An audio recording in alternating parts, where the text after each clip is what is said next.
Bueno, mis hermanos, a mí me toca el capítulo 3 de Marcos, ¿sí? Vimos las reuniones anteriores acerca de lo que nuestro Señor Jesucristo estaba haciendo, ¿verdad? Las obras que él hacía.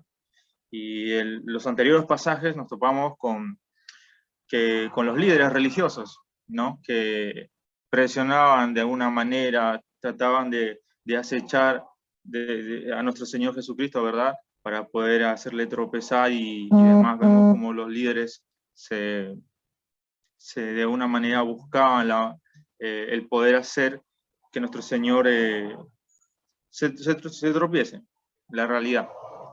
Pero bueno, ahora a mí me tocan los pasajes en los cuales les pido que por favor me acompañen en el capítulo 3, versículo 7, ¿sí?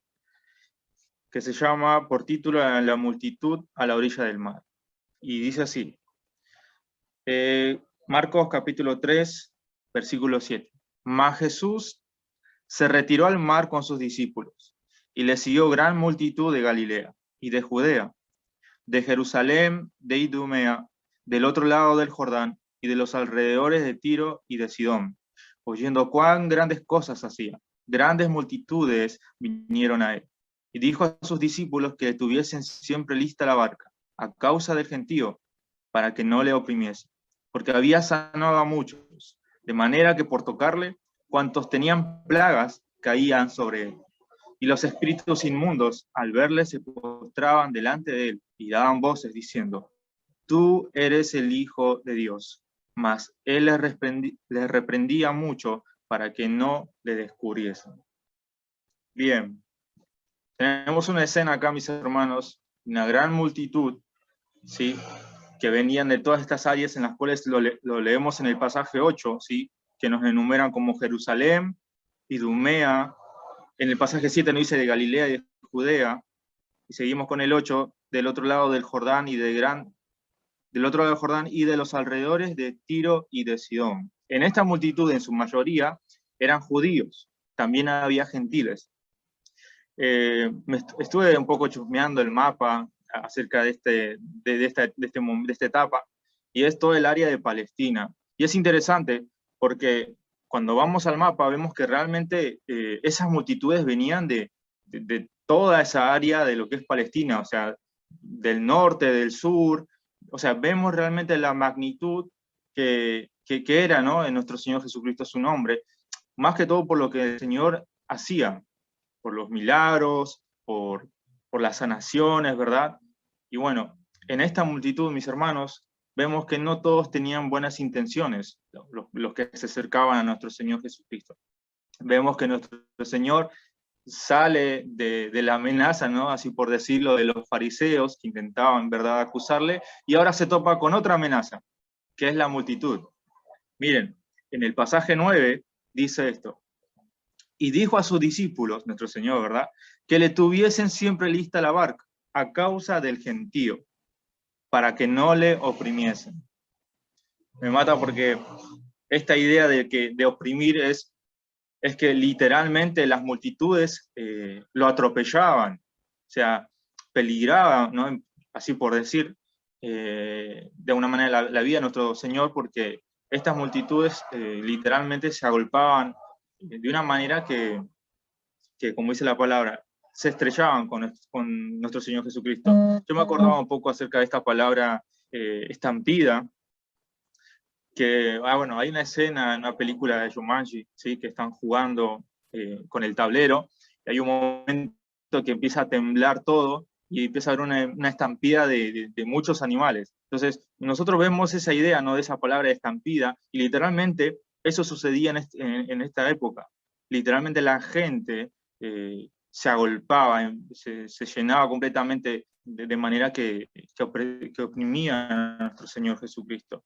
Y él les manda a los discípulos justamente que le preparen una barca, por si las cosas se ponían un poco bravas, ¿no? Entonces, había dicho que muchas de las multitudes, ¿sí?, de las que se acercaban no tenían buenas intenciones. Muchos se acercaban a nuestro Señor Jesucristo solamente para un beneficio propio. muchos de los que estaban en ese lugar solo buscaban a nuestro Señor por lo que Él podría hacer, ¿sí? Puede ser una sanidad, un milagro, lo que sea. Y pensando en esto, mis hermanos, esto nosotros lo vemos de alguna manera. Vemos muchas personas que se acercan a nuestro Señor Jesucristo con intenciones no claras o con razones equivocadas, a tal punto que esas personas se van a frustrar, porque muchas veces nosotros vamos a nuestro Señor Jesús, a nuestro Señor, con ideas de satisfacer quizás un anhelo que tenemos, ¿verdad? Que buscamos siempre algo. Y en esta multitud, muchos se acercaban con esas intenciones, con no buenas intenciones. Nuestro Señor era compasivo, es compasivo. Él sí sanaba, Él estaba, ¿no?, con el oprimido y demás. Pero eso no era el objetivo de nuestro Señor. Nuestro Señor vino a predicar el Evangelio. ¿Y esto cómo lo sabemos? Bueno, esto me recuerda que a mí me acuerdo que hace unas reuniones atrás, empezando en el libro de Marcos, me tocó predicar acerca del... Quiero que me sigan, por favor, hermanos, en Marcos capítulo 1, versículo 35. Me tocó estos pasajes de nuestro Señor, ¿no?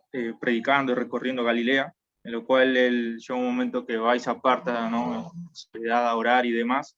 Y bueno, acá en el pasaje 36, Marcos capítulo 1, pasaje 36, dice: y le buscó Simón y los que con él estaban, y hallándole le dijeron: todos te buscan, todos te buscan.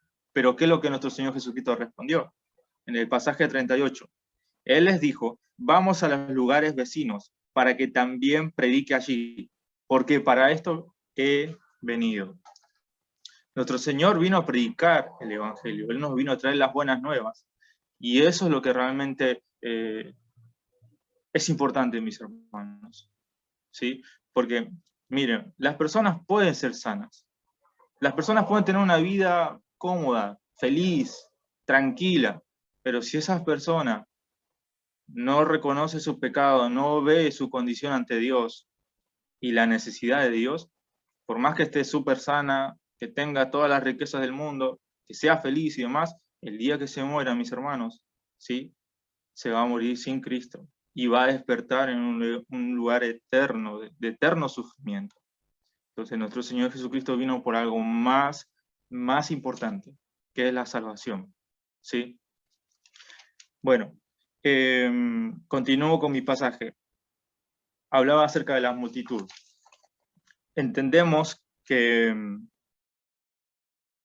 muchas de las multitudes de las cuales se acercaban no tenían buenas intenciones, buscaban beneficios propios, ¿sí? Miraban a Jesús como un sanador, un súper sanador, como un curandero, ¿sí?, así por decirlo, y para solucionar sus propios problemas. Quiero que también me acompañen, hermanos, acá en Lucas, capítulo 14, porque esto es algo interesante, hermanos. Acá hay dos pasajes y hay uno que me encanta, pero quiero que me acompañen a Lucas, capítulo 14. Estoy acá con mis notas un poco y me cuesta ubicarme en los pasajes. Lucas, capítulo 14.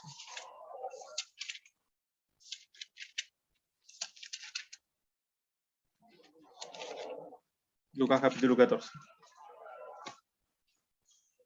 Bien. Bueno, acá nuestro Señor nos dice esto, en Lucas capítulo 14, versículo del 25 al 27 vamos a leer, ¿sí? Porque nosotros entendemos que en todas esas multitudes, hermanos, ¿sí?, todos no iban con la intención realmente de seguir a nuestro Señor Jesucristo, sino iban más por lo que ellos querían, lo que ellos buscaban para sí mismos, pero no entendían el sentido.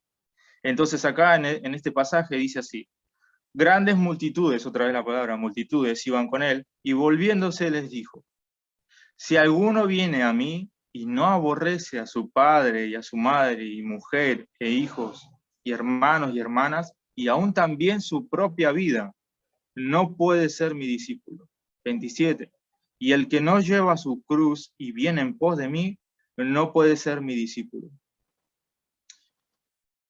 Hermanos, seguir a nuestro Señor Jesucristo nos demanda de morir a nosotros mismos, ¿sí? A nuestro propio ego, a las cosas que quizás anhelamos y pensamos. Muchas veces nosotros, aún estando en los caminos del Señor, vamos de una manera quizás equivocada ante el Señor, ¿sí? Esperando que Él nos dé algún beneficio, algo que queremos, ¿no? Que anhelamos y estamos como esperando que el Señor lo va a hacer.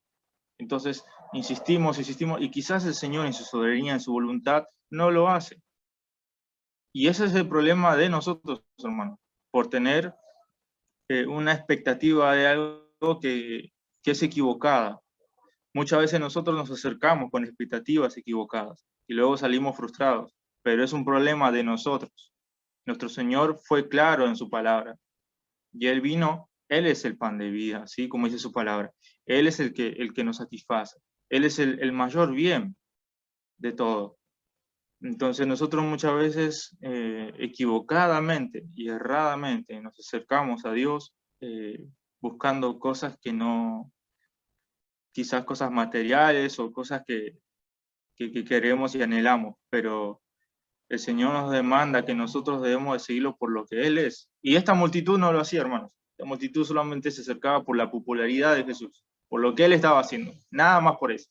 De hecho, vamos a ver más adelante cuando nuestro Señor Jesucristo lo llevan preso y lo llevan a la cruz, que de toda esa multitud que estaba, no había ninguno, solo quedaban pocos. ¿Se recuerdan eso?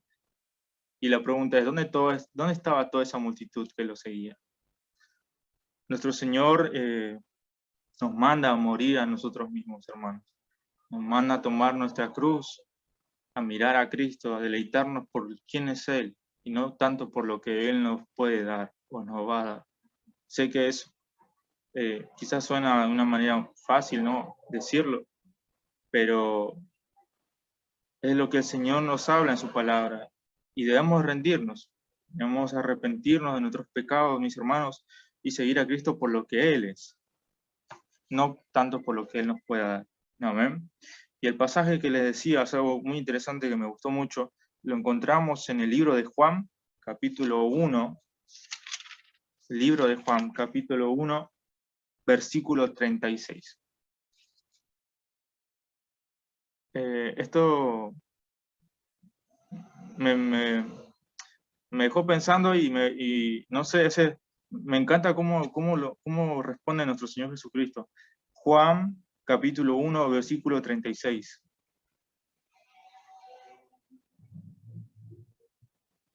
Dice esto, está en el contexto lo leo desde el 35. Dice, el siguiente día otra vez estaba Juan y 2 de sus discípulos. Y mirando a Jesús que andaba por allí, dijo, he aquí el Cordero de Dios. Le oyeron hablar los 2 discípulos y siguieron a Jesús. Y ahora miren lo que pasa en el pasaje 38. Y volviéndose Jesús y viendo que le seguían, les dijo, ¿qué buscáis? Esa palabra me quedó. ¿Qué buscáis? Hermanos, ¿qué buscamos nosotros? ¿Qué es lo que buscamos? Es una buena pregunta para hacernos. ¿Qué buscamos? ¿Qué es lo que nos atrae a nuestro Señor Jesucristo? ¿Qué es lo que nos atrae? El Señor ha sido misericordioso en gran manera. Él es paciente, Él es bondadoso, es piadoso y ha tenido mucha paciencia con nosotros, hermanos. Aún con intenciones no claras, como lo que nosotros tenemos, ¿no? ¿Verdad? En la manera que a veces nos acercamos a Dios. Sigo con el pasaje, estamos en Marcos, capítulo 3, 10. Porque había sanado a muchos, de manera que por tocarle cuantos tenían plagas caían sobre él. 11. Y los espíritus inmundos al verle se postraban delante de él y daban voces diciendo, tú eres el Hijo de Dios. Mas él le respondía mucho para que no le descubriesen. Claramente los demonios no tenían la intención de dar a conocer a nuestro Señor Jesucristo. De hecho, era todo lo contrario. De hecho, eso lo vamos a ver más adelante, igual al hermano que le toca hablar acerca de la blasfemia contra el Espíritu Santo, una situación en la cual nuestro Señor Jesucristo callaba a los demonios justamente para que no, de alguna manera, lo aparenten con Satanás, ¿verdad? Por los hechos que hacía nuestro Señor. Eso lo vamos a ver pasaje más adelante. Pero también porque no quería que los demonios de boca impura den testimonio acerca de quién era Jesús. Jesús quería revelarse a sí mismo por sus enseñanzas y sus prácticas. Y es por eso que nuestro Señor callaba a los demonios, para que no dijeran quién era Él. Mis hermanos, nuestro Señor ha sido, como decía, como lo presenta el Evangelio de Marcos, el siervo, el Dios, el Hijo de Dios. Y así como los fariseos en los pasajes anteriores que nuestro hermano predicó, que buscaban y acechaban a nuestro Señor Jesucristo, ellos se acercaban de una manera equivocada, ¿no? Con un concepto equivocado de Dios. Y es por eso que si nosotros tenemos un concepto equivocado de Dios, de esa manera, hermano, vamos a tener una vida errada ante Dios. Y los fariseos lo tenían. Y muchas veces nosotros también, hermanos. O teníamos un concepto equivocado de Dios y caminábamos erradamente y nos acercábamos erradamente a Dios. La pregunta es, que me gustaría que nos respondamos cada uno, ¿cuáles son las intenciones en las cuales muchas veces en oración nos acercamos a Dios? Y la pregunta que les compartí con el pasaje de Juan, que nuestro Señor nos dice, ¿qué buscáis? Me gustaría que nos quedemos con esa palabra para forma de meditar. ¿Qué es lo que buscamos? Nuestro Señor nos enseñaba del Evangelio, predicaba el Evangelio, pero también enseñaba, formaba, y nos enseñaba cómo buscar a Dios. Y la manera de cómo nosotros podemos buscar a Dios, hermanos, es usando los medios de gracia que el Señor nos ha dado. ¿Sí? Que una vez se los compartí, me acuerdo, que era acerca de la oración, ¿sí? De la lectura de la palabra, de la congregación, de la oración en comunión, ¿no? Y como lo vimos recién, que los hermanos oraron por cada petición de los hermanos que se hicieron.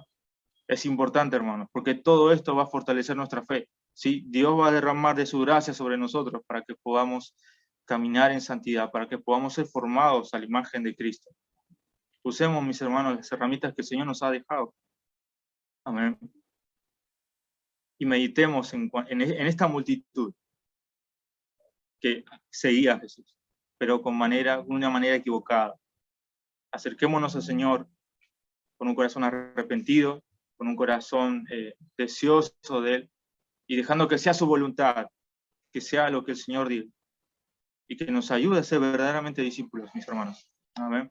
Mi deseo es que el Señor nos ayude, nos dé gracia, para poder ser útiles en sus manos, y entender que Él vino a traer un mensaje de salvación, y no un mensaje de comodidad, de bienestar, de una vida de color de rosa.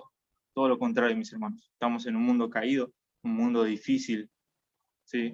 Más difícil ahora. Entonces entendamos estas situaciones y busquemos a nuestro Señor. Amén. Mis hermanos, hasta acá ha sido el sermón.